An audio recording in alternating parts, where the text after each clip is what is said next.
আসসালামু আলাইকুম, welcome back to my YouTube channel. আশা করছি আপনারা সবাই অনেক ভালো আছেন। আজ আমি আপনাদের মাঝে শেয়ার করব নদীর তাজা পাবদা দিয়ে ঝাল পাবদা।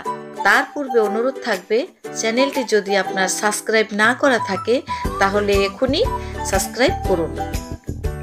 সো ভিউয়ার্স, তাহলে চলুন আজকের রেসিপিতে উপকরণ হিসাবে আমরা কি কি ব্যবহার করেছি তাই একবার দেখে নেই। পাবদা মাছ, মরিচ গুঁড়ো, হলুদ গুঁড়ো, ধনিয়া গুঁড়ো, রসুন বাটা, জিরা বাটা, আদা বাটা, পেঁয়াজ কুচি, টমেটো, কাঁচামরিচ, ধনিয়া পাতা এবং লবণ। রান্না শুরুর প্রথম অবস্থায় একটি পাত্রে মাছ রেখে তার ভেতর পরিমাণ মতো মরিচ গুঁড়ো, লবণ এবং একটুখানি হলুদ গুঁড়ো দিয়ে মাখিয়ে নিন।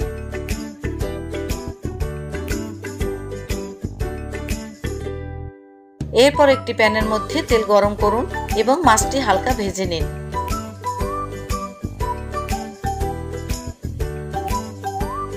মাছটি হালকা ভেজে নেওয়ার পর আলাদা একটি প্যানের মধ্যে আবারও তেল গরম করুন এবং 2টি পেঁয়াজ কুচি, 1 চা চামচ রসুন বাটা, 1 চা চামচ জিরা বাটা, আধা চা চামচ ধনিয়ার গুঁড়ো, আধা চা চামচ হলুদের গুঁড়ো, 1 চা চামচ মরিচের গুঁড়ো, পরিমাণ মতো লবণ এবং 2টি টমেটো দিয়ে ভালো মতো কষিয়ে নিন।